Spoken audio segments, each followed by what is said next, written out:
And my dog, and Pedro dog too, likes joining the chat. So in case you see them pop up, just FYI. Okay, we're on. Let's go. Perfect.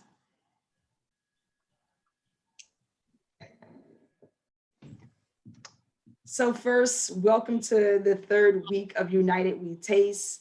My name is McCoy, Sommelier and event experience producer in the wine and food industry. And welcome to the show. This is our third week and this is South Africa edition. And we have a few guests, actually, as you can see, we're jam-packed today. We have 7. So I'm loving that everyone's saying yes and want to be a part of the event. And this is just a plug. If you are out there and a wine professional, a beverage professional want to join us, please just send us a message. We love the more the merrier. And if you're on the grounds of where we're going next, please let us know as well. First, I'm going to start with Tonya Pitts coming in from San Francisco. Hi, my name is Tonya Pitts, and I am the sommelier and wine director at a restaurant in San Francisco called One Market Restaurant. I have been there for many years, and I've also been in the wine industry as a wine director and sommelier for many years as well, mostly here in San Francisco and California. I am originally from St. Louis, Missouri. Thanks for joining us. Thank you. Sarita. Hi, everyone. I am Sarita Cheaves, and I'm a native Washingtonian. I'm in DC right now, quarantine, cooking my way through quarantine, might I say. And it's looking good. I need to look at her Instagram. Thank you very much. Thank you very much. I'm a wine writer and a wine podcaster. You can follow me on Instagram everywhere at Vine Me Up, and my podcast is called The Swirl Suite, and you should check out Chad's episode. It's a good one. We talked way too long, but that's me typically. Thanks for joining us, Sarita. Pedro, you put your, I'm like, here go Pedro going rogue already. You put yourself on mute, you're next. I'm next. Tell her who you are, Pedro. This is my second time here, so thank you very much, Sha, for the invite once Thanks again. for coming back. I'm originally from Brazil, and I've been living here in Lisbon for the past 6 years now. I did that eventually to become a som and get more knowledge. And it's been 3 years now that I've been working at Alma restaurant. When I first arrived, it was a 1-star, and then I was part of the crew that gained the 2nd star. And now it's almost about a year since I'm head som there, together with my second partner, Philippe. And well, let's taste some South Africa. Looking forward to this chat. All right, thanks for joining me again, Pedro. He's like now my in-resident. As you can see, and I must say this now because Philippe is not joining us, who is one of the, is my co-founder for United We Taste. He had another very important Zoom to attend, but he actually did have his South African wine ready, which is interesting, I guess, to hear about 2 guys in Portugal with South African wine, like, yeah, let's do this. So I was excited anyway, but I think he'll be joining us when he can. Mariëtte? Hi, everybody. From Cape Town. It's wonderful to be with you. And I love this concept of United We Taste. I think this one thing that Corona has done is brought the world together and made us realize just how connected we actually all are. My background, I was CEO of Cape Town Tourism for 10 years. And in 2013, I started a company called Destinate. So I work as a tourism and marketing strategist, and wine is a big part of my passion. And we've also been doing a lot of work in wine tourism. I wrote the first wine tourism strategy for South Africa, and that's been implemented now across the country and very exciting. And in 2017 started the Joburg Wine Club, which is an initiative to grow the local market for wine in South Africa. Up until now, the focus has been primarily on exporting our wine to the world, and we have an incredibly powerful market here in South Africa who we need to stop neglecting and make sure that we celebrate our wine at home first and foremost before we focus so much on elsewhere. So yeah, and we've kind of thrown the model of wine on its head, and we have a lot of fun with the Joburg Wine Club. And I'll be tasting some fantastic wine from Stellenbosch tonight. Thanks, Mariëtte. Sing. Oh. Tshepang? Hi. Hi, tell us a little bit about yourself, and then we'll move on to Ntsiki. Cool. So my name is Tshepang Molisana. In 2016, I was awarded the Veritas Young Wine Writer of the Year award. And since then, I think I heard one of your hosts last night say that, or last week in your Spanish talks, to say that wine became sort of a hustle. And I suppose the same thing happened to me. So I started out as a wine writer. And then I had the great fortune or misfortune of having wine take over my whole life. So besides having Join the club. It's terrible. So besides having writing as a portfolio and a passion, I also host private home tastings, and I work on a few restaurant wine lists. And I've also recently worked with the steakhouse as their ambassador. So wine has permeated my life in a lot of unusual and unnecessary ways the past few years. And sorry for butchering your name, Tshepang. Yeah. I'm Oh, that's get it. perfect. Thank you. I had to hear it like 5 times, I guess, to connect. But I want to make sure everybody else, if they reference you, we all got it correctly too, Tshepang. All right, we got a winemaker in the building. We're ready. Hi, everyone. I almost say good afternoon, but I know it's not to most of you. My name is Ntsiki. So I've been actually a winemaker since 2004. I started working at Stella Kaya. I worked there for 13 years. And then I started my own company in 2014. The first label basically was in 2014, but I launched officially in 2016, launching Aslina, which is the company I named after my grandmother. I think after studying at Stellenbosch University and going through all the hassles of studying and being one of a few Black people on campus, I think I worked on and made strides in the industry. Great. I think I've said more or less everything that I should, right? Well, listen, I read your bio, and of course, I've heard your bio live when you spoke at conferences, and of course, we'll be here for an hour. Okay, see?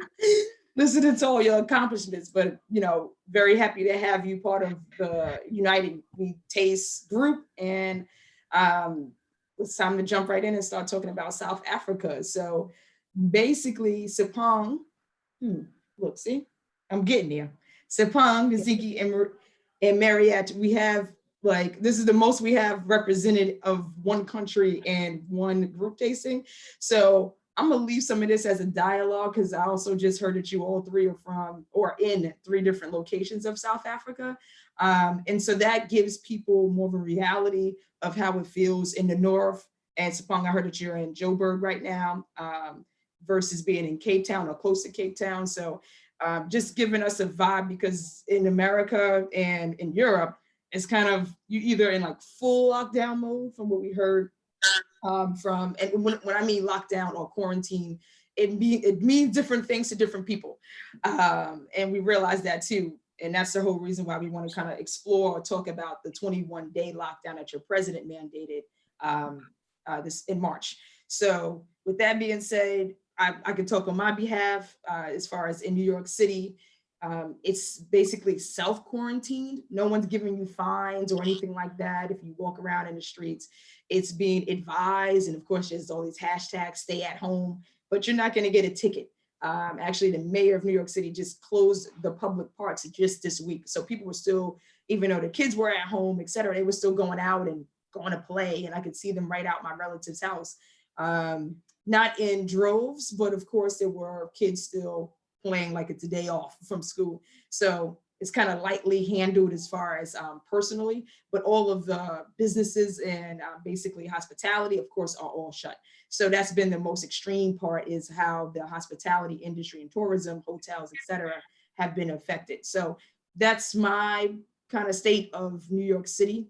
I think the same for Tonya and Sarita between California and DC, but if there's anything different than what I said, please let us know. It's different here. You can get fined here now.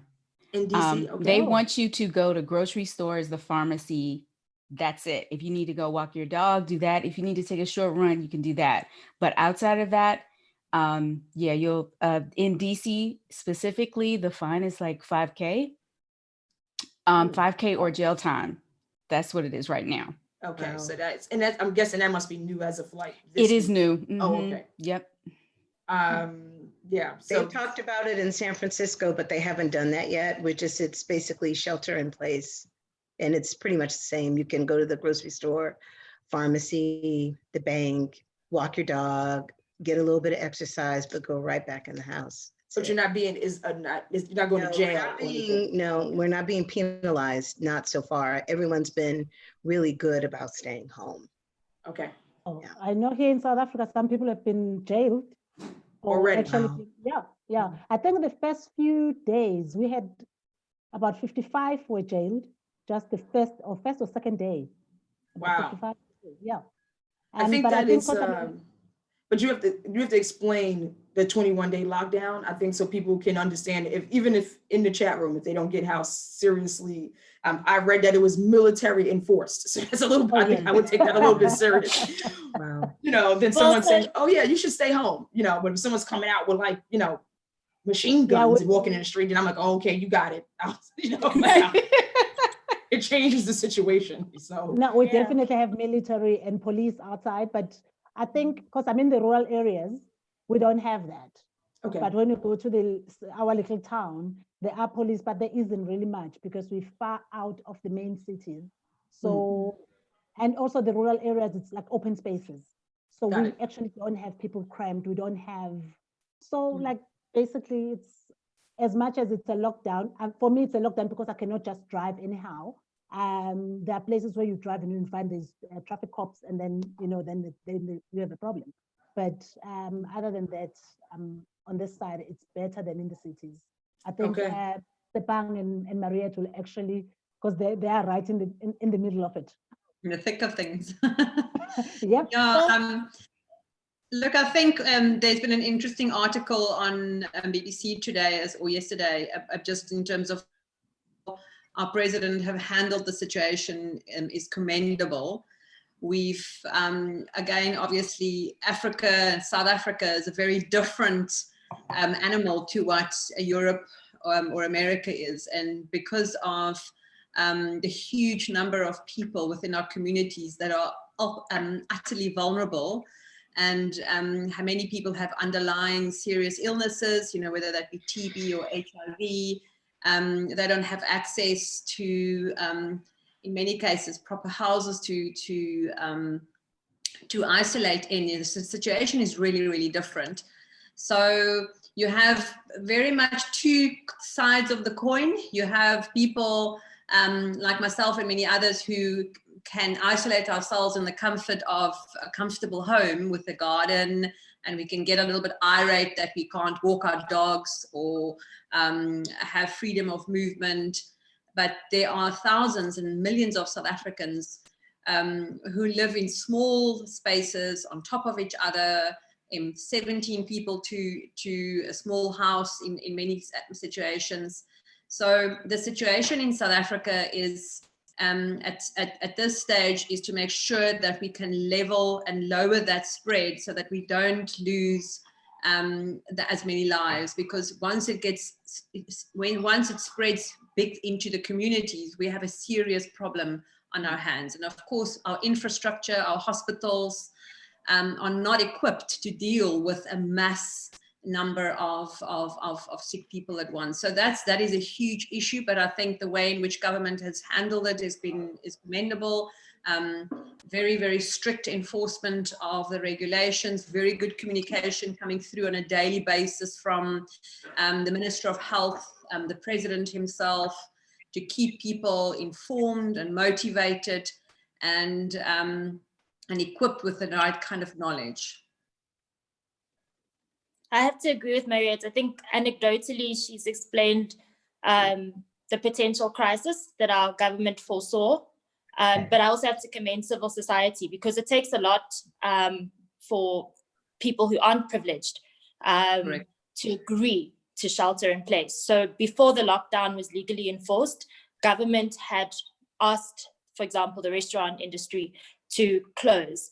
And I know for certain clients and very close friends of mine, that was very worrying, because they wouldn't be able to pay their rent and their staff, knowing that they wouldn't be able to have a full house on the night. But when you think about the reality that those very people would be going back into communities, having potentially caught such a dangerous virus, it puts far too much of a strain, as Mariëtte is saying, on our infrastructure. So when the lockdown was put in place for 21 days, from the 26th of March, there were no deaths yet from coronavirus. And unfortunately, the very next day, on the 27th of March, the first death was reported. And I think the reality sank in for a lot of South Africans that if we don't pull together, and if we don't pay attention to the beauty of what the regulation provides, then we could be in very grave danger. And so unfortunately for a lot of people who weren't, as Mariëtte was saying, in the fortunate position of being able to be in a comfortable home or having groceries ready, they were in the very, very unfortunate position that they would have to, at that point, make provisions with the little that they had, because it was also the middle of the month. It was before a lot of people had been paid. And if you think about South Africa and how we are situated, so for example, at the time, the Department of Defense had said that in Johannesburg in particular, the disease was centralized in Sandton and Bedfordview, which are affluent areas. And so a lot of the people that work for wealthy people that live in these areas go back home to the townships. And so if you had, for example, a boss who had traveled recently internationally and unfortunately had caught the disease, they would come home, give the disease to their family. You, as the person who works in their home, maybe washing their clothes or taking care of their children, you would take this disease and take it back to the township, where, as Mariëtte is describing, is a very densely populated area, unfortunately poor infrastructure, not good healthcare available for a mass number of people to get sick. And so the government acted very swiftly. If you look at the numbers, there were about 1,000 cases at that point with, as I said, only one death on the 27th. And so today we're sitting on the 3rd of April. I looked at the numbers this afternoon. There are about 1,500 positive cases of coronavirus during the lockdown and sadly 7 deaths. And it's so unfortunate because, you know, the health ministry has kept reiterating that even one death is one death too many. The pace of this virus, the way that we still, as yet, as you were saying, even in your country, we don't understand it, but we do know that a lot of people have acted very cautiously and responsibly. Because, sorry, I think I was talking with my on mute. I think it's important because I think the first thing all of the rest of us felt was, oh my God, 21 days and it's military enforced.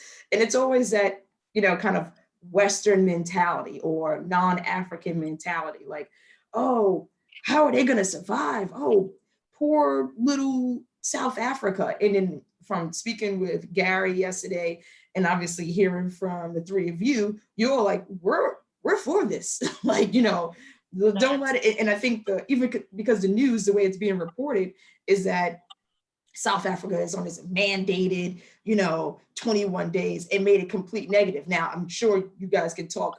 Obviously, health and your safety is more important than how many bottles of wine you're selling, right? At the end of the day, right? Yeah. If you're not going to be able to be here to sell the wine, then it doesn't make any difference. But if we can flip to just the business side for a second, just of course, tourism, wine sales, if you can just explain how that's the 21-day lockdown is affecting, if not your production with wine for this harvest.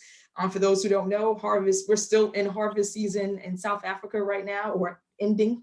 So yeah, so if you two can just talk to how that's affecting you on the business side. And it sounds like because you're for it, you're also willing to take that on too, so.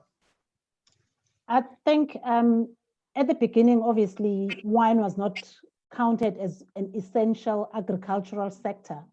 But I think, thank goodness, then the wine industry bodies managed to lobby to actually manage to get the government to agree for us to finish harvest, because it was going to be literally like, it was going to be a mess, because we had lots of grapes outside. Most vineyards hadn't finished harvesting. Some of them had just started. And so, you know, it was going to be crazy. So I think in that case, it was great that we ended up being counted as one of the essentials on agricultural sites so that we can continue the harvest. But still, then we're not allowed to sell and we're not allowed to export. The export part only got agreed yesterday, basically, that we were allowed actually to ship only for export, but still not to sell locally. So business-wise, yes, we've been affected, but at the same time, looking in a bigger picture, if we were not going to try and control the way things are, would we be here by the end of it to actually do the job? Yes, I think, you know, from a tourism perspective and working within travel and tourism and wine, it was an immediate effect. I mean, every single one of my projects and campaigns I'm working on were either cancelled or postponed. So it's literally an immediate drop of all income and all potential income in the short term. So my focus has been really on reaching out to particularly small, I also do a lot of work with women in travel and tourism and wine, small female-owned businesses, to say, listen, I can avail myself to support you with crisis communication, and particularly also starting to look at how you survive the next few weeks, and then starting to already think about what your recovery plan will be. Because a lot of people are stuck in panic at the moment, losing every single potential income stream, particularly working in tourism. So that's been good. And a good opportunity for me to kind of pay back and reach out and support the industry in some way. And from next week onwards, I'll be having online business support sessions with the industry, and people can log in and book a slot either with myself personally or as a group. We'll have group sessions on Fridays. But yes, it's been a huge knock to the industry. I think because of South Africa's unique setup as well, with the number of small businesses, SMME businesses, tourism is a huge part of our economy. It's one of the biggest employers in our country, and with that literally wiped out, a lot of people are facing not just bankruptcy, but literally starvation. They won't be able to feed their families. So we obviously are desperate for a vaccine to be found or for the situation to be improved. And I think that's also why people are motivated to adhere to the 21-day lockdown. So, and to understand that if we don't level the rate of infection, our businesses are going to suffer for even longer than potentially the initial period that we are stuck in now. I think we know that it will probably be longer than 21 days, realistically speaking. There's also been an immediate solidarity fund established by government and private sector, with a couple of billion rand already donated into that fund to support small businesses, small tourism businesses, and SMME. So that will start rolling out. Our banks are really supportive in many cases. We are looking at providing the industry with bond holidays and payment holidays. So there's a variety of interventions being set in place. But the bottom line is that business has been severely impacted by this. I had a question. Yes, sorry.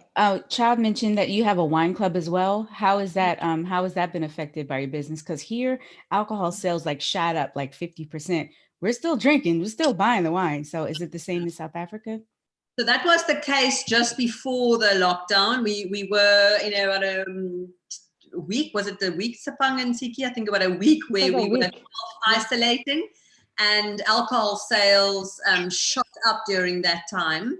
But then literally a week later, we heard our president announced the complete lockdown. And with that, I think a huge shock to the wine industry.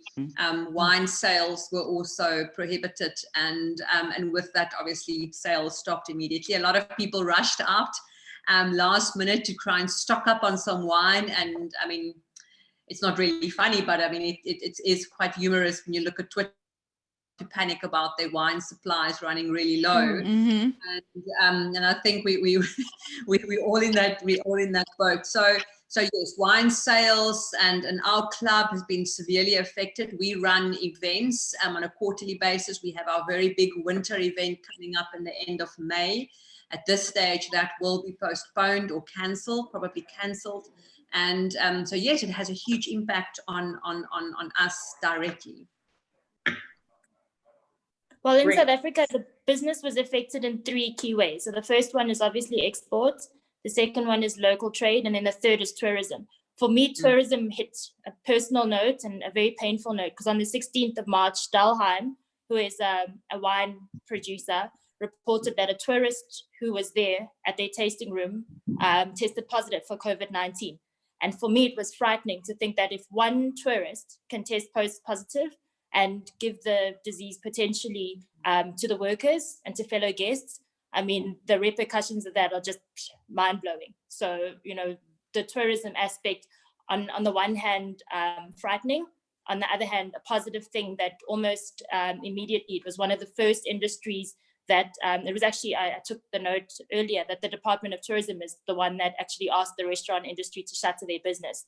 So when that happened, which is the second part, which is local sales and local production, one of the first things, like Mariëtte is saying, one of the first things government did is that it asked restaurants to close sales of alcohol by 6 p.m. in the evening and 1 o'clock on Sundays and public holidays. And that's also to limit the number of groups, because restaurants were only allowed to have 50 people or less. And as we know, in the townships and in other areas, people choose to gather en masse, and alcohol encourages that, which obviously is perfect breeding ground for COVID-19. And then added to the anxiety of having large groups of people gather is, once they're drunk, you know, anything can happen, which also means that fortunately and unfortunately, it would free up beds in hospitals to have people not have alcohol-related injuries. So shuttering the trade of alcohol had a negative impact on traders, but a positive impact on the country at large. And then thirdly, with the export, and I'm so pleased that Ntsiki has shared that yesterday it was open. One of the saddest things that I read was Rico Basson from Vimpro, who's one of the industry body heads. He had said that 300,000 jobs are supported by the wine industry in South Africa. And so hearing that for these 21 days, the fact that we couldn't export or sell the product means that 300,000 jobs are in the balance. That, you know, it's heart-shattering. It's a very scary number to hold in your hand, and to have to share that is even more frightening. But then when you think about the loss of lives versus the loss of jobs, I think that's when governance comes into play. And it does take a hard decision to choose. You know, are we going to allow the trade of alcohol for 21 days? Or are we going to be responsible and try and think about the livelihood of South Africans at large? Just to add to that, Tshepang, I think when you mentioned Delheim, I think on that Sunday when the group had been there, I was talking to the winemaker. Like jokingly, he's saying, you know, everyone who came in on this group, they were shaking his hand. And I was like, oh my word, you're going to infect us right now. So we laughed about it, but he's like, no, immediately when I was finishing shaking hands, I had to rush and wash my hands and, you know, and then obviously after the confirmation, they had to be on self-isolation. It was him and Nora, the marketing manager. So they had to stay on isolation and get tested and all that. And then when they were like, oh no, we're on the clear. And I was like, okay, great. So we can move along. So yeah, it's been basically one of, I think when I had that one of Delheim, because I remember Nora called me at night and she was like, we had the group was here. And then I was like, it literally hit at home because I was like, damn it, I was there. So it was clear that how easy this actually can get transferred from one spot to another, you know, so yeah. And also talking about alcohol in our communities, I think we know that part of domestic abuse also arises with alcohol. So this has actually, yes, we're losing sale, yes, there's these issues, but at the end of the day, when you look at it, some people wouldn't be staying at their homes. So yeah. I had a word with the distributor that I got this wine from. And I was asking, like, hey, since you distribute South African wine, how's the perspective? How are sales going? How's the market on a distributor point of view? And he said, like, well, it's really, really tough. Everything's shut down because most of our public is restaurants and hospitality. So that goes down like 95 to 98% of revenue. So that's shut down. Now everybody's looking forward to online sales, because distribution, you do have more or less like 50% of manpower doing distribution. And import export wise is shut down. He said, like, we have our stocks. As soon as we manage to sell some of that, then we're going to think about it. Exports are shut down, and well, I find it really, really difficult. Then producers are having time. They're stocked up as well. In terms of exports, you have also half the manpower doing exports, or those less containers, less boats out there, and everybody's like staying put at least for April. They do not know. We do not know what's going to happen as for May, but we're trying to think positive and try this the community digitally, get the information out there, have digital tastings, and at least be on the bright side of things. I think also I got an update yesterday about when they were confirming that obviously we're allowed to export, but we're told that it's about 25% of manpower at the harbor, basically, that is dealing with the exports. And it showed that as much as it's open, it's still going to take long for things to go through. So, yeah. So that was the update. I know like yesterday was a deadline for some agreement that they were waiting for. They said on April 3rd. So exports were approved. Yeah. Okay. So that should change things as well to keep things moving. All right. So on the brighter side, let's start talking about some wine. We've been swirling. Oh, some of us is already. I've been thirsty. You should. Oh, you missed out. You don't see some of these squares. They're already drinking. Yeah. And they don't tell. Let's start drinking. No. They like, we'll wait for that. You know what kind of friends are they? They didn't share, right? Yeah. You know, it's funny because I think, I'm going to take a vote before we get into this, especially because you all are here and, we got the woman power now on our side. Sorry. Let's keep putting that in your face, Pedro. I love your wife, so I know she would enjoy this moment too. So I was thinking, I normally, and I don't know, let's be honest, how many of y'all checked the website to see what other people were drinking? That's in this group. Only briefly. I didn't really pay attention. Okay, perfect. I knew I saw some Chenin Blanc in there. Okay, so that's it. That's why I decided to be double-fisted today, but. Okay, so okay, so Pedro being the guy that he is, I thought this would be interesting moving forward, that I don't say the wines and then everyone talk about the wines and then we guess the wines. Not the producer and all this other stuff, but Mariëtte, if you went right now and started talking about your wine, I mean, we're here, we keep it interactive. We're tasting with you. So what's better way than instead of just talking to each other to have us think at the same time, allowing you to describe your wine and we go, I'm calling it a Chenin. Now, obviously, I will know the answers because I will have them to be able to push them on the website as soon as we're finished. But what do you think about that? It sounds fun. I think somebody's like, okay, let me go to the website right now before she asks. Make us guess what wine she drinking. It's so funny. I didn't put mine's up there. So mine's would be the mysterious one. If I didn't say already the grape. But you I did said say it already. I did? Mm-hmm. No, you didn't say the grape. I did say the grape. I just said you said Sauvignon Blanc. Oh, I did. Dang. Okay. That's right. No, yeah, that means I don't pay attention. I didn't think I said it. I thought I just said the white. Okay. Oh yeah. I have this on. All right. So that I just wanted to get a vote if y'all thought that would be cool. I think also Mariëtte's wine, she did mention what it was, or you mentioned what she has. Okay, well then go ahead. Well then we're not gonna do it today. I was just saying to keep it interactive, to get you guys guessing, keep you on your toes. I mean, we're in the industry. None of us is new to this. We should be able to. Go ahead, Pedro. What I read is like the vast majority were all doing Stellenbosch. That is true. Who has Stellenbosch? 4 of us. Wow. All right, so we're gonna switch it up. Western All right. Cape. Go ahead, Tonya. Why don't you start then? I've got, so I decided to work with the Flotsam Jetsam. You got to do the hand over the label thing so we can Can get you- it clear The on the top. Flotsam Jetsam, Senso, dry farmed, bush vines from Chris and Suzanne Elhert. This is a second label for them. They produce a wine called Carthology, which is, they make a Chenin Blanc and Cinsault and other Rhone varietals, and they work with very old parcels that are coming from Walker Bay, which is where their property is. The majority of the soil types are granite and shell. The idea with the Flotsam Jetsam project is to, and they only make 2 wines within this other label, a Chenin Blanc and a Cinsault.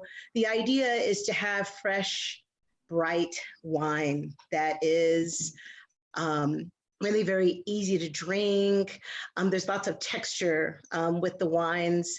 The Cinsault, the first thing they speak of is that you get these loganberry fruit profiles, which I think when you first open it, it's the loganberry, more the fruit than preserve or confiture, if you would. And as it opens up, you get these kind of light white pepper, black pepper, almost cumin notes that come through. But it is not a sweet, syrupy wine at all. And the idea is to have it just slightly chilled. And it works with all sorts of dishes. I would pair this with a meaty fish. I'm one of those people that I tend to pair red wines with fish and seafood as well. And I could definitely see this with something meaty and oily. Fish, some turbot, swordfish, halibut, and also with a little bit of duck. It's very early here, but some duck confit, a charcuterie plate, cheese, some hard salty cheese. Yeah. Okay, now we all want Cinsault. Really, Yeah. it's really gorgeous, but it's crunchy too. It has lots of texture. So, you know, that almost kind of powerful fruit blows off. And I think this is really, the alcohol is low on this one. Yeah, it's 12.5. Yeah, it's kind of salty, sea salt, brine that comes through as well. How's the body on it? I mean, not. It's, you know, when you first we started with you end up being a rebel right away. You're like, I'm gonna put fish with the red. Like, all right. You know, you do need to open it to let it open and breathe. I do have a little bit of a bigger bowl, so I could do that because it was fairly concentrated, and I do like to have my wines chilled. So it's, when I started out with this wine, it was probably at like 51 degrees, 52 degrees. It's still a little cool, so it's probably at like, you know, 58. Right now it's cool in the house. But it starts out a little weighty, but as it opens up, it just expands. Yeah, and a lot of bang for your buck. All right. And available. It's available. You can order it anywhere in the world, just about. But it's, think about 1,000 cases, that's it. Oh, wow. Do you guys in South Africa, are you familiar with the producer? Yes, it's a beautiful, No, beautiful area. It's actually near my hometown of area. Hermanus. I grew up in that area. So Oh, it's Walker Bay, Yemmel and Arda is just doing some really interesting stuff in wine at the moment, and beautiful wine coming from that valley. Very exciting. All right, can't wait to add that to the list. Tonya, your wine was one of the only ones that picked up my attention from the list that I was checking on and spying on, because I'm a Metallica fan, the band, and the lead singer, his band before being Metallica, the name was Flotsam and Jetsam. So then I was like, what? I need to check this one out. Like, what's the story behind it or whatnot? But kudos. I'm curious about that one. Well, we could go on talking about that, and it's interesting because they came up with the name because of the area, as far as I can tell. Flotsam Jetsam basically refers to shipwrecks, and it's the debris that's left behind within shipwrecks. And there's 4 types of debris. There's flotsam, there's jetsams, there's derelict, and Logan. Derelict is at the bottom of the sea and not recoverable. Logan is on the bottom, but recoverable. Flotsam is floating stuff, and jetsam is floating stuff purposefully jettisoned in order to rescue a ship in peril. And so they really thought about what they were doing when they named this wine, because it's basically surrounded by the ocean there. You can see the ocean from the top of Walker Bay. I have not been yet, but that's one of those on my bucket list. I want to get there sooner than later. I'll be so glad when this is all over. Nice. Exactly. That's part of the plan. We want everybody to spend money, but we also got to make sure we don't go broke. Because I think everybody's gonna be. We're all like, let us go. I was posting my pictures from, to get people ready for today about South Africa on Instagram, and I'm going through old photos. I'm quarantined with my family. My family actually went with me, and I'm like, oh, Mom, remember you was here? Remember we went there? Yeah. I'm like, oh God, we got to get out of this house. So sounds like an awesome wine. Cheers to you. In San Francisco, we got you starting early. You're the one drinking the earliest than all of us. Well, it's best to start tasting early anyway. True, especially right now. Your palate is on point early. The earlier, the better. Did I just say that? I did, but hey. Yeah. Tasting early too, so it's all right. You know what? That's why we're in this industry, right? We can do a little day drinking and still not be called, alcoholics. We're not. It's for our profession. So let's go. Spit cup this morning. I just had someone hand me one. Who has a white? Pedro, you want to pick up? Oh, sure thing. So I opened this fairly before lunch. I had it really chilled, and I wanted to see the evolution of temperature, because I already had this wine kind of 3 years ago, and I remembered it did stay in my memory. So I was like, oh, I need to taste this again. And being South African, I've got a great opportunity about it. So, and I know it's a really layered wine. So once I poured it in the glass, I know I had some intense pronounced aromas, and I'm like, let it warm up. It'll definitely get me even double the aromas. So very well. So pale golden color, right? Does it get goldener than that? So at first, some tropical fruits. I got there some citrusy pineapple, some good peach, mango, a little bit of banana. And then we went into florals, citrus florals like orange and lime blossom.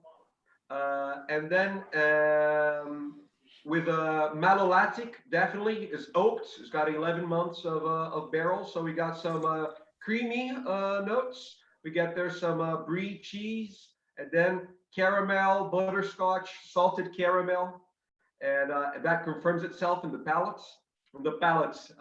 Medium to medium high acidity, really volume. It's like, we got something here. So really gastronomical wine. So it's not a wine to drink by itself. It's like, if you do that, you definitely find yourself like in 10 or 15 years, like, you want to nibble something, and it asks for food. And so really well balanced, good length, like on the bleak, balanced length, intensity, and complexity. I think it checks out all the boxes. I'll definitely, being gastronomical and all, I'll definitely pair this up with like a marinated chicken breast, honey glazed with cheese. Intense soft cheeses, salted hard cheeses, Parmesan, Grana Padano. Vegetarian option, maybe like a spinach and cheese souffle.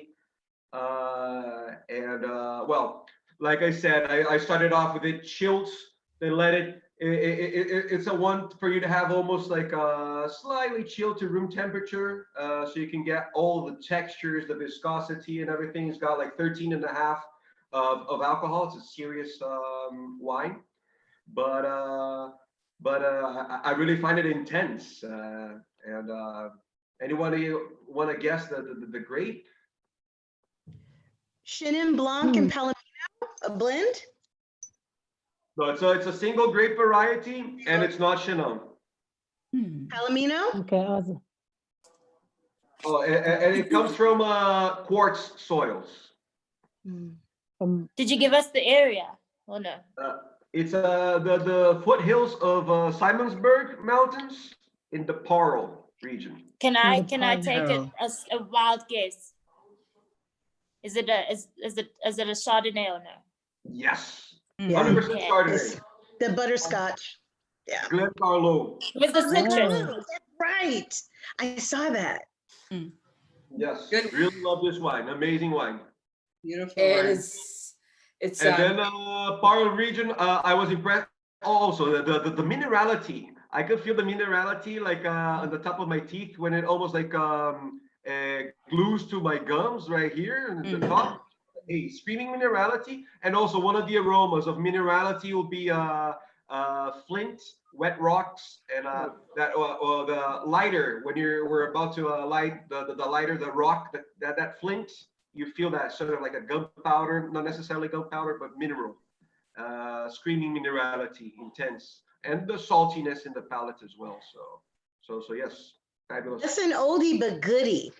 Yes, no, this one is It is. 2013, and Yeah. you can see batonnage, you can see the 11 months of barrel. Good to drink now, or you can easily age it for at least 5 to 10 years. Easy peasy. You know, many years ago, when we started getting South African wines imported into the United States, that was one of the wines that was more readily available for us than not, and that was probably the early 2000s.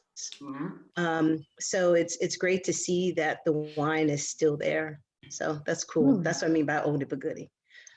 Yeah, I think that Yeah. for us in Portugal, I'm like I got to play both parts here.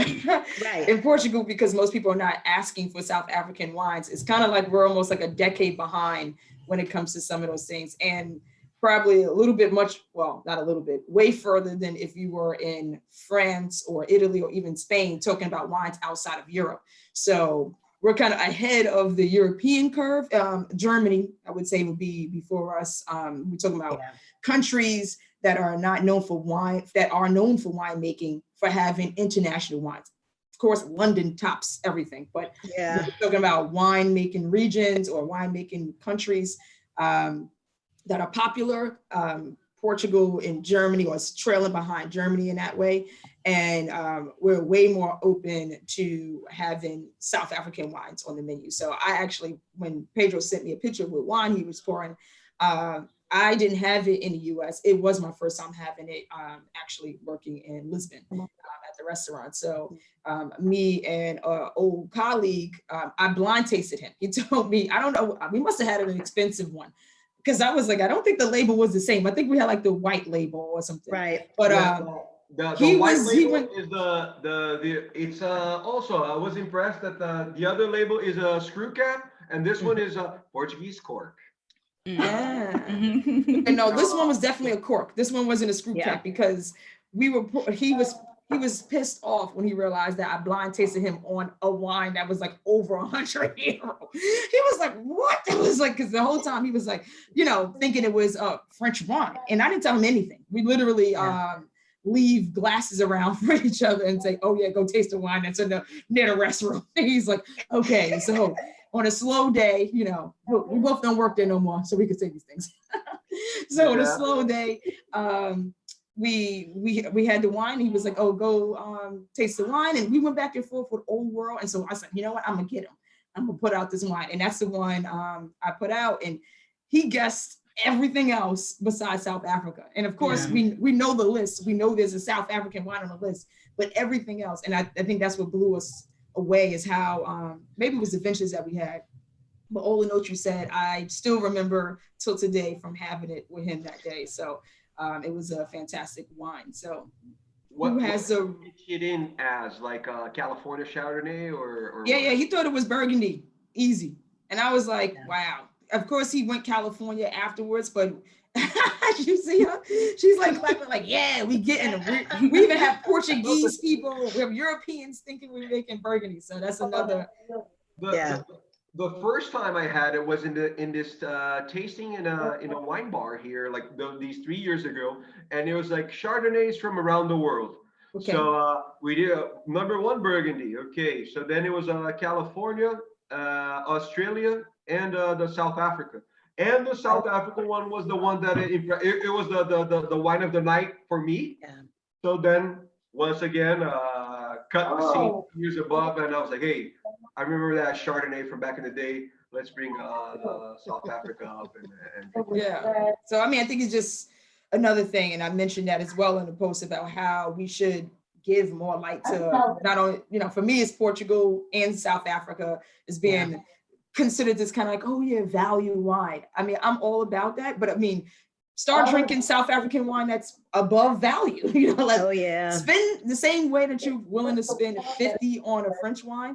If you spend it on a South African or Portuguese wine, you're basically probably drinking a $100 bottle of wine, at that level. So I think that's the cool part too, is that the value is so good that once you kind of cross the peak of like $20 or 25 euro even, you're actually drinking some very high quality wine.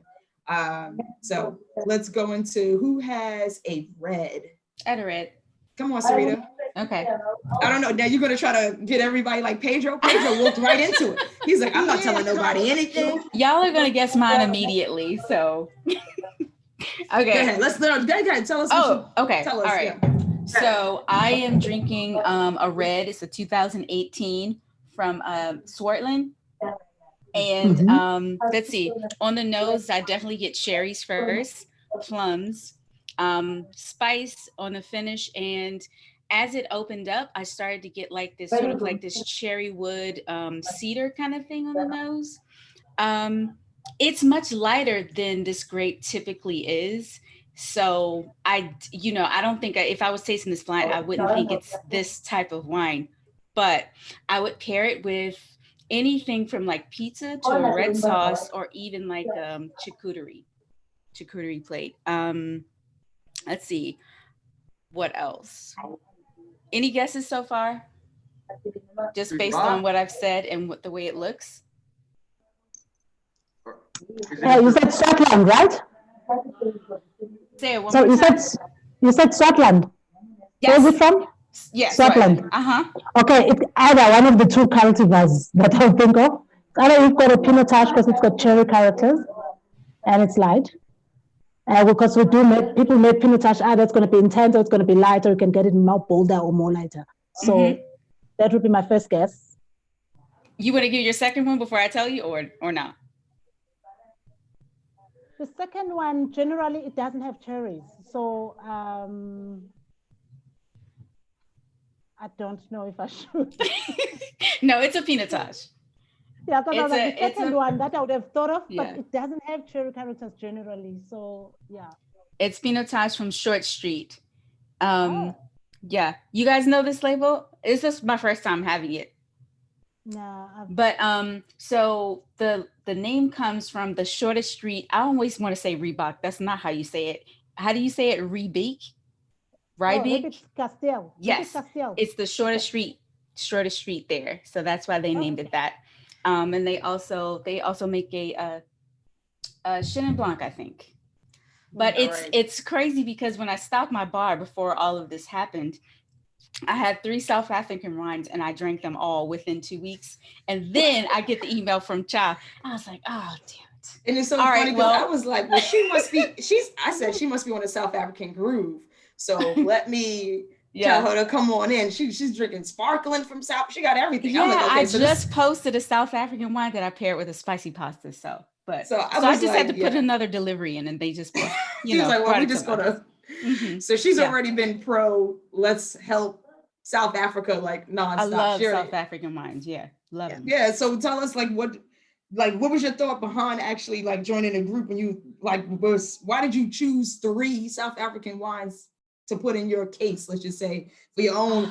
This is probably an interesting question. Maybe I ask everybody this. Like, if you had wines from anywhere or any grape, what would be in your quarantine 12 box? This is your last box. That's about to go on lockdown for 21 days. Yeah. The president in every country just said you can't order no more wine by Friday.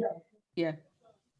So I always answered that question. You're definitely gonna have South African wine, Sarita. So absolutely. Why did you go to South Africa? Because it's one of the most underrated wines, one of the most underrated wine regions, and their prices are always so affordable. So I was like, okay, and it's never too many of them. It's usually at the bottom shelf. It's like, well, I'm just gonna take all of these. I know they're gonna be great, and I don't know, the wines are always awesome. Perfect. Any other country or grape you want to, or specific sub-region you want to throw in that box? Greece. I love Greek wines. Actually, that's a whole nother conversation. Oh, girl. Yeah. Pedro, I see you getting excited. Whenever I go to the States, I always drink Greek sparkling wine. Wow, Greek sparkling. All right, let me add it to the list. If y'all don't see, I take notes every time I do these. I'm like, I'm here to learn from everybody. Every time I tell Mika, make sure that you've got that Greek sparkling wine on the fridge when I get there. All right, so ready. All right. Anybody else want to throw in their quarantine box? What's in there? We got Greek sparkling. We got South African reds and whites. Anybody else throwing anything in there? It's for me, because I have been collecting for a long time. So, what I wound up doing is pulling out old wines out of my cellar. At first, I was just opening and drinking them and sharing them with, my, whoever was kind of around before we got really deep into quarantine. And so now I am using a Coravin, because I'm trying to put a cap on how much I'm drinking. It's like, okay, a glass or 2 a night, with dinner and things like that. But besides old wine that's probably 20 years old, I'm an acid head. I like acid, I like mineral. So it would probably be, a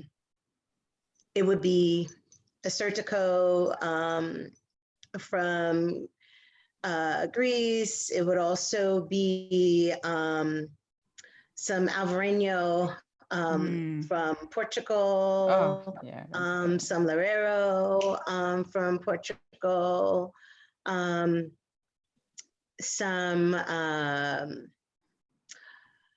Avesso, and I would also have some Shennons from South Africa as well. The older plots, the better, stress vines. I love red wine as well, but my water is white wine. Nice. That's my water. Look, cheers to Tonya. We want to be with her. With her water's white wine. My water's white wine. That's a quote. Yeah. Anything else magical getting thrown in this box from anyone else before we go on to the next tasting? Let's not forget. Well, last week. Oh, sorry. Go ahead, sorry, Pedro. I was listening to you guys. Sorry, last week speak about the Vega Sicilia, and I just instantly got very thirsty. So I would have to sell all my belongings and put a little Vega Sicilia in the box. Sorry. Yeah, just throw that in there. But you know what? As a time keep, we always got to keep a Madeira or port wine, right? Just to say, I lived during the 2000s or something. So we just got to throw it in the box. Maybe not drink it, but just to so when someone finds us, we can say, look, this wine survived 100, 200 years. So I always think from an aging perspective too, like you got to just keep that, one that's going to last forever. Like kind of float off with Noah's Ark. Mariëtte, she just wanted to say hi. I see. So who else didn't go before I jump in? I think all the rest of us went. Let me talk about what I'm having. Okay, I think well, I'm gonna let you go since I'm gonna connect it straight into Ntsiki, so go ahead. Yeah. Okay, so I'm having a Chenin from down the road. I love it. It's a Jordan Chenin, and I'm not going to keep you guessing. It's one of my favorite estates. It's at the foothills of Stellenbosch Kloof, and it's got that wonderful, I think that rare pleasure of having beautiful cold air coming in from the False Bay and from the west coast. So up on the Stellenbosch Kloof, it's actually about 3 degrees Celsius cooler than most of the other parts of Stellenbosch. So they're producing some beautiful wines. And I'm having, here we go. Okay, so I'm having the Chenin, the Inspector Peringue Chenin. Now, Inspector Peringue is an interesting guy, and I thought it's quite apt to be drinking this wine that was named after him, because we find ourselves in a bit of a crisis. And back in the day, when he was the Inspector General of the Cape Vineyards, South Africa found itself in a very big crisis. And it was in the 19th century, and he led the fight against phylloxera, and was responsible for bringing in, they supervised the importation of American rootstocks, and he basically saved the South African wine industry. And the Jordans, Gary and Kathy, named this Chenin after him. It's a full-bodied Chenin, as only Chenin should be. It's actually a wooded, and just to kind of bring through that citrus flavor, they actually add 30% tank fermented Chenin at the end as well, just to bring it through. But it is wood. It is 70% wood, and they do the barrel rolling as well to bring some nice smoothness and richness to the palate. Beautifully fruity and complex, but still easy drinking. Beautiful with seafood and with curries, of course. And if you live in the Cape, we enjoy our Malay food. So it's a sweet curry, and it's beautifully. And one of the things I love most about Jordan is just how they've embraced wine tourism as a key driver of their brand. They do wine safaris where you can go up in an open, what you normally use those vehicles for game viewing. You can actually go up in one of these open Land Rovers to the top of Stellenbosch Kloof. You have beautiful views over the Stellenbosch Valley, and you can enjoy the wine from there. They've got a fantastic award-winning restaurant called the Restaurant at Jordan. They have the Jordan Bakery. And so they've also added accommodation. So it's a great example of world-class wine tourism. And I think one of the things that South Africa is best at is tourism and hospitality, and the way in which we've combined our beautiful wine with our wonderful hospitality, our beautiful people, and of course, our God-given natural beauty is just a perfect combination. And I think many people who come to South Africa, potentially because they've heard about, whether that be Nelson Mandela, or they've heard about our game or our wine, they're absolutely astounded by the richness of our tourism offering. So just in the Stellenbosch region, we have more than 152 wineries that offer wine tourism. So it's definitely the mecca of wine tourism, and a fascinating place to come and visit. And I always say what I love most about wine tourism, and of course you've got to make really good wine to be good at wine tourism as well, I believe, when we do that, but is the fact that we have such unique people experiences, and that wine tourism really connects you with the heart of a destination. And I think people are realizing more and more that wine is being produced in beautiful, unique places around the world. And I think wine tourism connects people to brands and help us essentially fall in love with the brand beyond the good wine in the glass. And also it, of course, helps to stimulate the economy and supports communities around the vineyards, and helps us to be much more sustainable also from an economic perspective. And in a country like South Africa, where we desperately need that, wine tourism has been a very powerful vehicle to help us stimulate the local economy. So cheers to wine tourism and farms like Jordan that really work hard at making sure the world falls in love with not just our good wine, but our people as well. Cheers. I muted everyone because I didn't know where the background sound was coming from. So unmute yourself if you were trying to. But and thanks, and for whoever was able to catch me live on Instagram yesterday, I had the opportunity to virtually meet Gary Jordan. And he was just a pleasure to talk to. He's right now being quarantined in UK, but he is the owner and winemaker of Jordan Wines. And so sending him love for today, and glad he was able to get you some wines. And I like I got my wine from up the block. See, that's the reason why I moved to Portugal. I wanted just to say things like that, you know. So cool. It was a really good talk, Cha. Oh, thank you. And I think Gary was like some of it, and they're doing a lot. I mean, not just in South Africa, but also with the project in England as well. It's very exciting, you know, very. Did you catch the part where he adopted me so I can like actually be part of the family? No, I missed that part. Oh, okay. They're actively looking for people to just come and do some manual labor out there in the UK at the moment. Sarita, you heard that? Really? Manual labor. Hold on, now my face changed.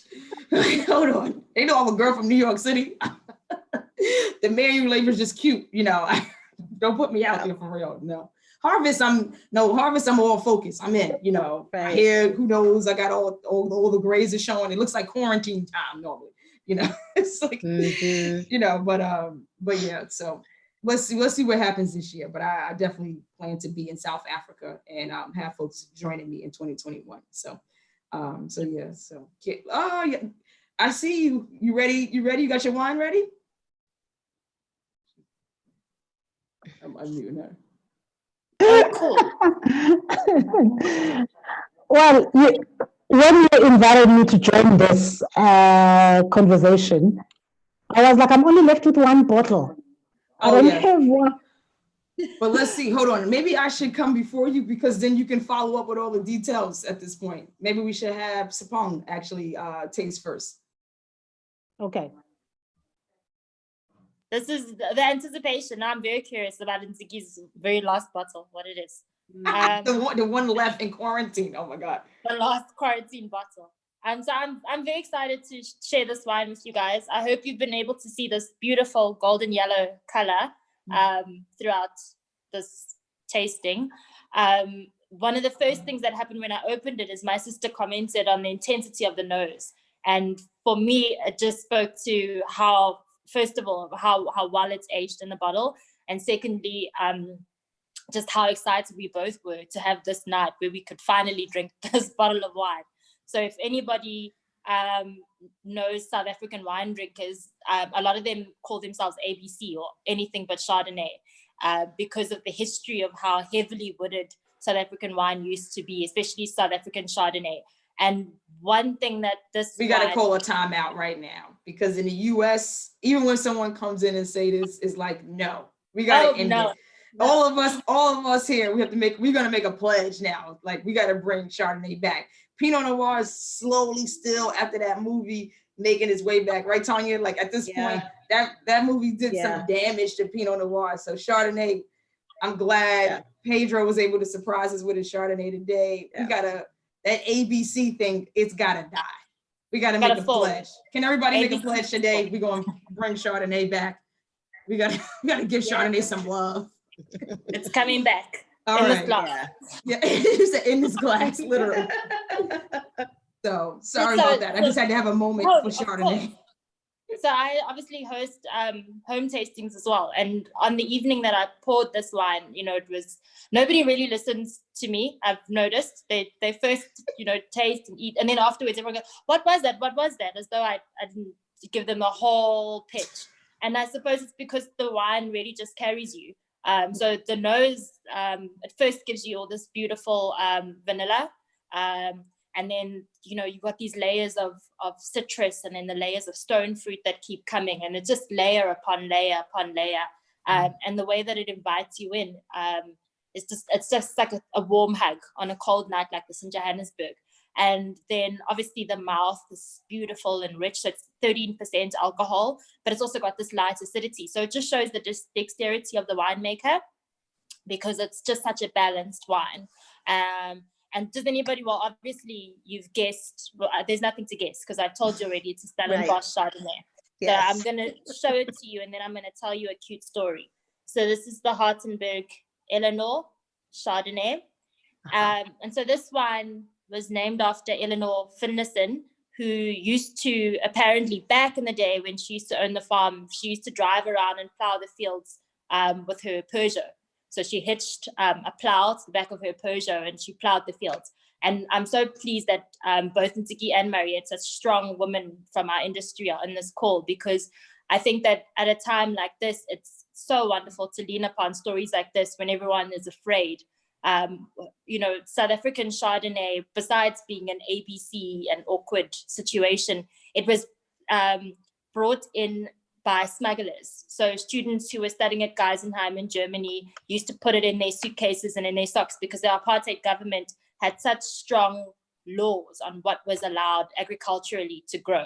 And so after they smuggled it in, it just, everybody fell in love with the grape. And I think if I look at this 2016 wine and the way that it's showing right now, I find it easy to believe that after one sip, they were also carried away. And it didn't take a story about a woman and a tractor and her Peugeot.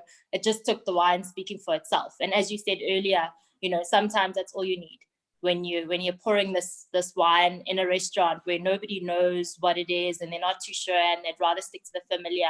I think the wine does have to show for itself. Amen. That was a dope story. I'm like, wait a minute. Smugglers, Germans. We had a whole, this sounds like a whole Netflix series. We should just storyteller. Yeah.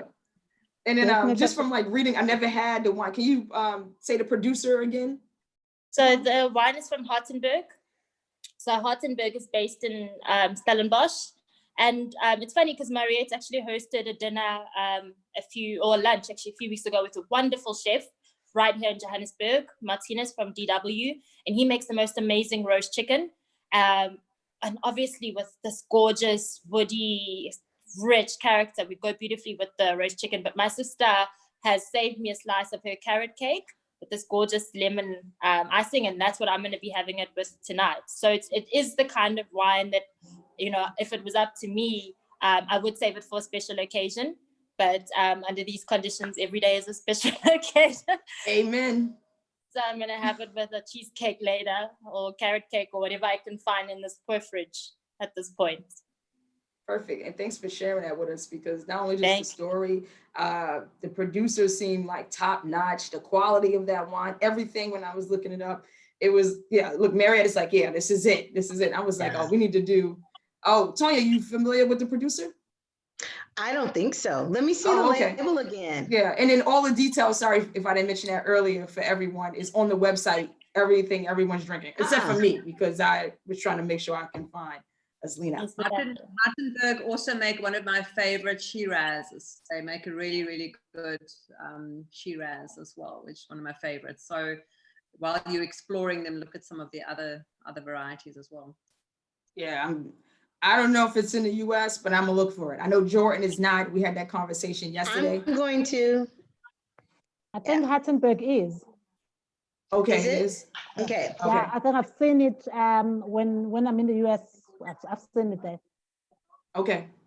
Yeah. Jordan is not, which Gary talked about yesterday. So we're hopefully gonna make that love connection, that matchmaker connection between him and someone in the States. So last but not least, Aslina. So I get to be like the precursor to Ntsiki, because I am definitely having her wine today. So that means you can definitely get it in New York. and she can tell us where else you can find it around the world. So I'm drinking a Sauvignon Blanc, if you haven't heard earlier. And last week, if you've seen the episode, I wasn't able to taste because I was still working on health at the time. And so I'm happy to have my senses back. I think my nose is stronger than my mouth now. So I gotta get this all aligned again. Thank God I'm not on the floor right now. They were like, okay, she's useless.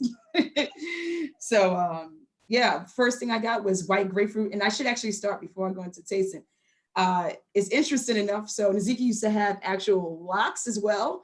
So a funny story, I was in Portugal. She was speaking at the conference I was attending, and everyone kept saying, "We love you. We think your wines are great."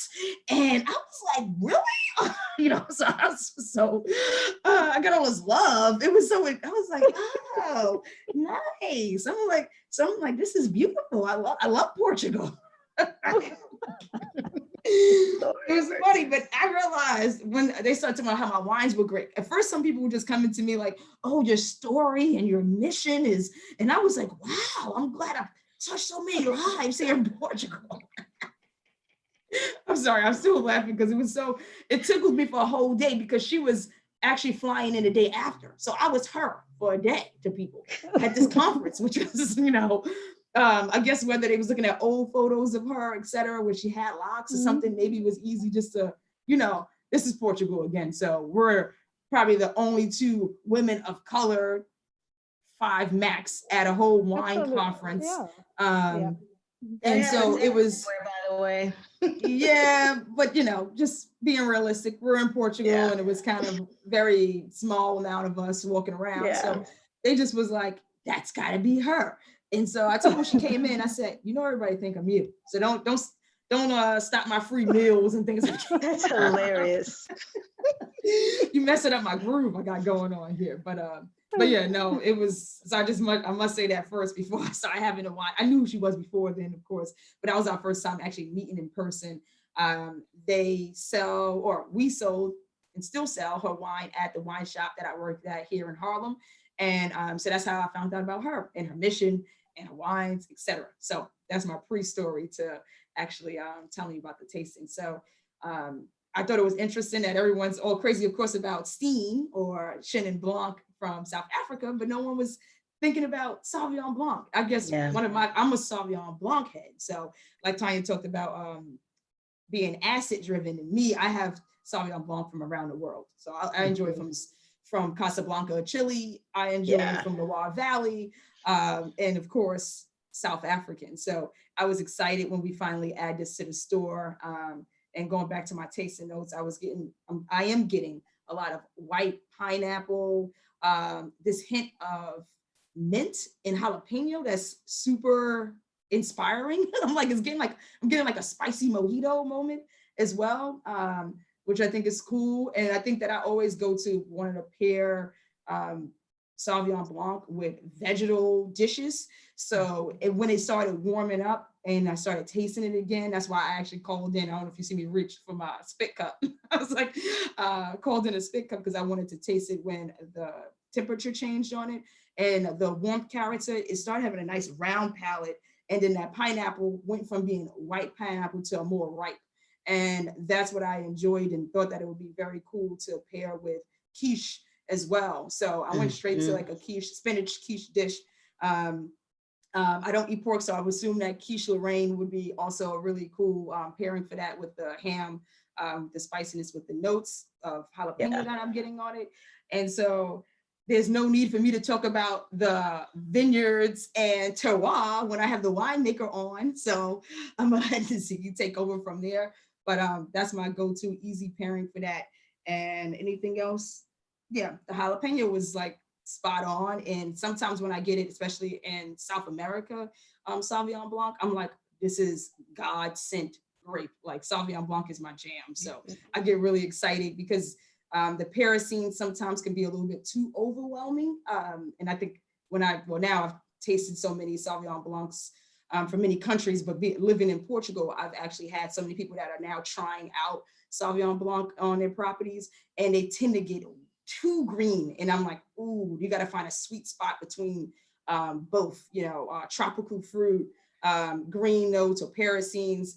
And as well as if you are going to get any white floral, that can be like, that's where the magic happens, somewhere in between all of them, instead of it being super one way or the other. I do have fun with having a lot of jalapeno notes when it's like more of a spicy characteristic instead of green.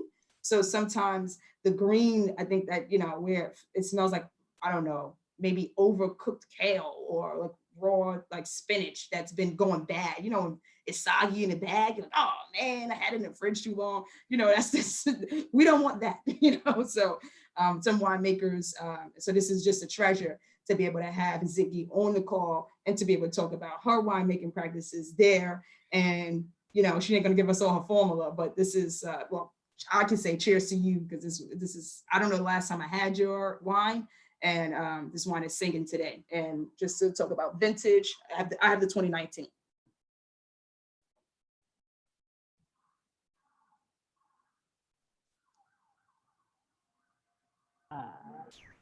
There we go. We got you on mute now. Okay. Okay, I think as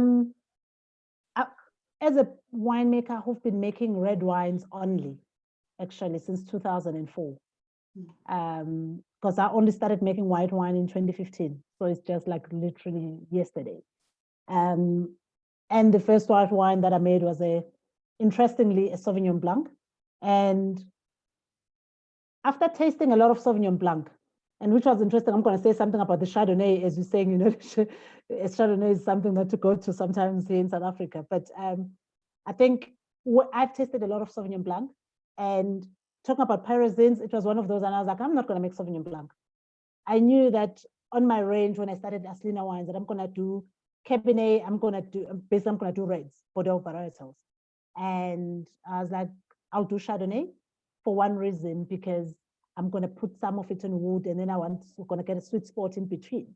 And so Sauvignon Blanc, after tasting a lot of Sauvignon Blanc, until one day I tasted a Sauvignon Blanc and I was like, oh, this is Sauvignon Blanc I can drink. And I'm not getting much of these that I can drink. So I need to make one. So that was basically the reason I started with the Sauvignon Blanc. And interestingly, when I made the first one, I kept it on the lees for 10 months. And because it was more like an experiment, I sent it to New York to Wine for the World. And then I said to them, this is a once-off.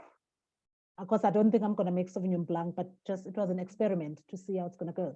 And having Sauvignon Blanc that is lasting, that I kept on the list for 10 months, that's long, and financially it's just going to be a problem for me. And she was like, no problem, don't worry, it will be a once-off.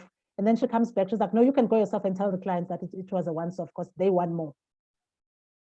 And so then that's the journey of the Sauvignon Blanc starting. And then I was like, okay, I need to figure out how I need to make this viable. So I had to cut the months on the lease and see how it was working. I did it for 7 months. I did it for 4 months. So I ended up settling for 5 months on the lease. And it works because then, and I made sure I was like, I'm going to get it from the warmer climate because I want to get more of the tropical fruits. I want to get more of pineapple. I don't want to get pyrazine. I don't want the cold climate because it's got that freshly cut grass. And I don't like that. So that's how I settled up with that kind of Sauvignon Blanc that you're having on your class. Talking about the Chardonnay Tshepang, again with the Chardonnay, what I did is, I'm going to talk about the one that's not even here.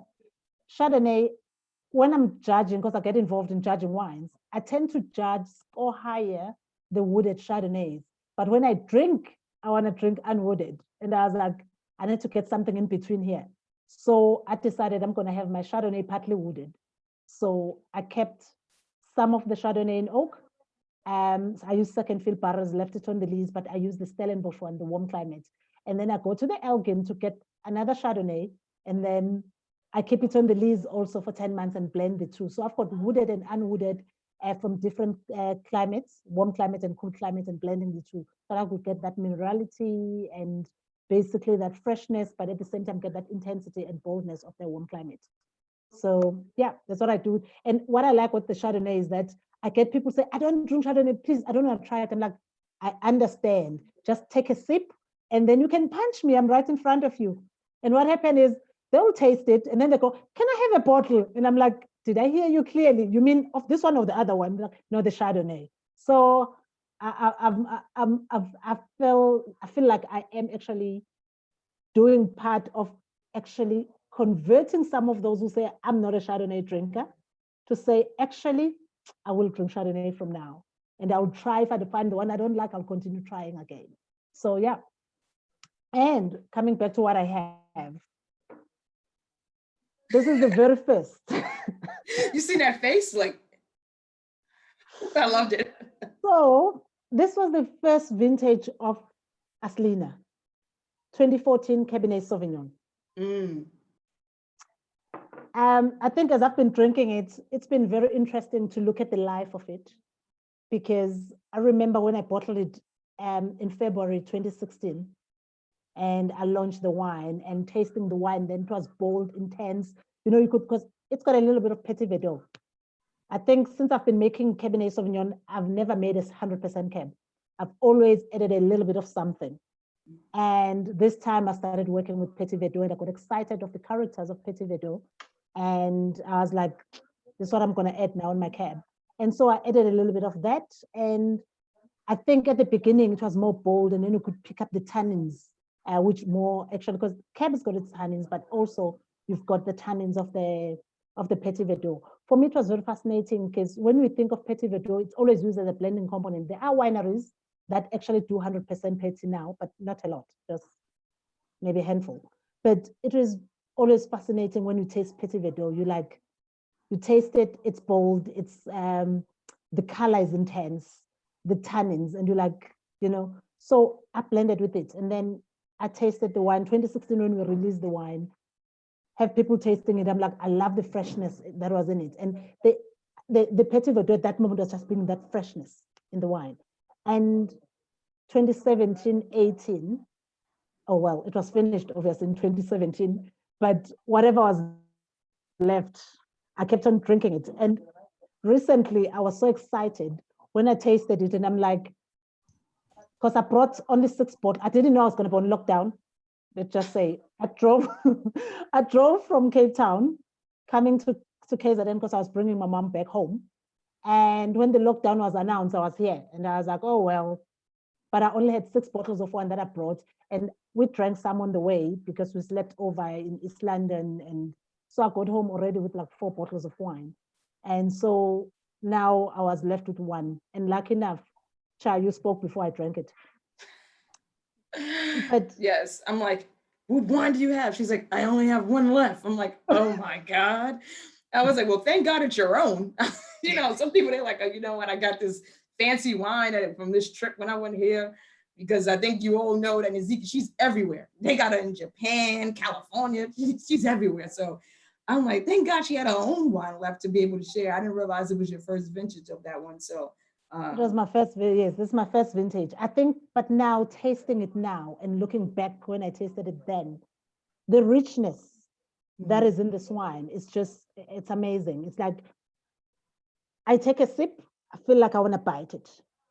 And I just want something to eat. I want, like, it's so rich, it's intense, and the characters of the wine are like, it's now giving even more layers. I was so excited, and I thought to myself, I'm glad I still have about 8 cases myself. You're not going to get sorry. But, no, but I can't. It's very little. Right. So no, I mean, we get it. We get it. All winemakers do it. So I was really excited to know that I still have. I can give you my address, and you can give me a case and help you out. Can I at least have 1 bottle? I've never tasted your wine before, and I'm in awe and enamored, and I want to taste everything. You can get 1 bottle, not of the 2014. Do you want of the 2014? She said, do you got to get the 2014 though? We can get you some others. You can get a different vintage. That's what's in the US actually. They've got now 2017. Yeah. Okay, but we'll talk afterwards, because I want to know where to go and get it, because as far as I know, it's not here in San Francisco. Yeah, wines of the, it's not in California? No, we are in California. I think we're online. We're going to be in California soon though. Okay. Yes, there's a company that is trying to figure out how they're going to move the wines across. Okay. Yeah. So let's, Pedro, Pedro, you want to bring him into Alma? We got to get you to taste them now. He's like, give me a case. Yeah. I'll bring it to my house, and then Your maybe if I have house. something left We over, need these I'll wines. bring it to We my need house. women-made wines on the wine list. What are you talking about your house? You're like, give the restaurant 6 and give you 6. Split a case. Yeah, okay, yes. Okay. Yeah, because like the cases here in Portugal are 6 bottles. So if we're talking on a 12-bottle case. Oh yeah. Yeah, No, Oh, no. I was 3 talking and of a 3. 6. half a case for Alma, half a case for me. I'll be happy. We're trying to get these on the wine list. We're trying to get South Africa on the map. In Yeah, Portugal. well, yeah, it'll be my definitely pleasure, because it's really almost like unheard of here in South Africa wines here. It's really tough. Like I went to a couple of distributors. They had like 2, 3 at the most, 1, and or I was even going online. But then I was afraid, like, oh, maybe it won't be shipped here until yesterday, to Friday. Then I'm gonna be out of the talk. Okay, so I did manage to get this one. Yeah. No, but Yeah, Portugal, I so think it would be an opportunity because they are open-minded and there's a lot of expats and foreigners also on top of the Portuguese people who are there. So I feel like it can move there. When I was at the restaurant, we were actually able to sell it, but it was more or less, everything was always hand sold at this price point, right? When we're talking about South African wine or even German sec, we would have to literally like, hey, let me get you into something, because they always going to think of France as king. And so if you're going to go anything outside of Portugal, you have to like sell French first. It's like, and then Italian if they have an affinity for Italy. And then if you already know, Portugal and Spain are kind of like step brothers. So it's a fight. So, you're better off selling Italian and French before you sell someone Spanish wine. Yeah. So we probably can make a South African sell before sell Spanish wine. But Ntsiki, can you spend some time just to talk about the property, like just the altitude, anything that, is special or different, maybe between where your whites are sitting versus your red grapes. And I guess what projects you are working on now, or you would have been working on after quarantine. Look like Pedro's done. yeah, I'm looking at his bottle. I'm thinking, ouch. He's like, I think we over time, but I'm gonna just, finish this off right here. Yeah, so I get my grapes from Stellenbosch and Elgin. So most of my reds are from Stellenbosch, and then on the whites, it's Stellenbosch and Elgin. The reason for that is that, again, as I spoke earlier with the Chardonnay, is because I wanted to get those 2 components blended, because I wanted more of the minerality that comes from the Elgin region for my Chardonnay. But on the reds, Stellenbosch is known for its red wines. So, and that's what I've been working with since 2004. So I know the different pockets of it. And because we are buying in grapes, but we work with farms that I've been working with actually for most of the time. So it was more just to actually ask to see, okay, I can get from that spot and that spot. And because we're currently just doing 30 tons. So it's not a lot. Your winery is located, or you have a cooperative that you work with? I've got a cooperative that I work with. Basically, actually, I'm working with now Delheim, which was where I started as a student. So I work there as a student, and now I make my wines there and then do the storage at a different facility. We have 3 women from South Africa here in wine. Is this, we already know the answer, but let's talk about it. Is this usual? Is this common? Is it a growing trend? Are people, I got a yes, I see coming in. Okay, so what do you think that is? Is it people like Mariëtte and Ntsiki that's like becoming, since they're like more branded now? So people are like, oh wow, I want to be her when I grow up. What does she do? Like what's your thoughts on the internal women in wine in South Africa? How do, I'm just interested in hearing.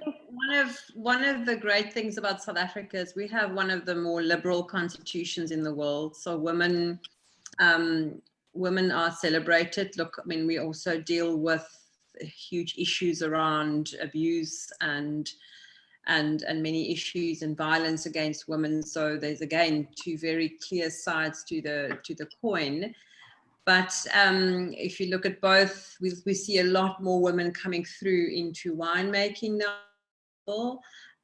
Some incredible female winemakers in our country now, and of course Ntsiki has been a pioneer and is a role model for many women in wine. And then from a tourism perspective, we've got a huge amount of women working within tourism. I mean, one of the big issues that we're still dealing with is that 80% of women in tourism, or more than 80%, well, 80% of the people working in tourism are women, but yet less than 5% of them are working in senior management or CEO positions. So I think there's still a huge amount of work that must be done around empowerment of women and seeing women empowered into positions of leadership, but also in winemaking. So a lot of women work primarily still in housekeeping, cleaning, secretarial positions, etc. But what we're seeing more and more as well is that lots of women entrepreneurs, because they literally they have no choice. You know, they start their own businesses in order to provide a living and feed their families. Lots of single women households in South Africa. So yes, it's wonderful to see women rising up, and I think Ntsiki is a wonderful role model for many women, in particularly wanting to pursue a career in wine. Awesome. And glad we have her on. I sent a back signal out to the chat group on YouTube just to see if any last minute questions are coming in, but I can at least say my thank yous to all of you for committing to be here today. And I know during these times we're all, well, so it's kind of is a catch. I think some people are like, yeah, what do I do? And then the rest of us is like super busy because I guess everyone's working from home. So it's like, it's nonstop. You know, drinking at 9, that means you have all day, you know, or you somewhere where people are asking of you in the middle of the day, and then now you got to wrap up with kids. So it's kind of like, there's no stop. So I think also just as much as people think that we are all at home without nothing to do, there's the catch to it that some people, we have too much work because there's no cutoff time. So I hope that we all are still being mindful of taking that kind of self-care moment or whatever work hours and being diligent with that for the day and be able to check in with yourself during these times, because not only is health an issue, but don't get overworked. Like some days, some people are like too exhausted. They're like, oh my God, I feel like I worked a full day at the office because I started at 9 and ended at 9 because I was home, you know? So, so being mindful of that during these times. So again, United We Taste is simply a matter of joining wine professionals around the world just to kind of connect at this moment. Some people are living at home by themselves and drinking alone. So this is a way that we can kind of, I just seen a kid dart past. It's so funny. Hungry. Yeah, he's like, I'm hungry, Mom, hurry up, you know. So for us to connect with each other, check in with each other.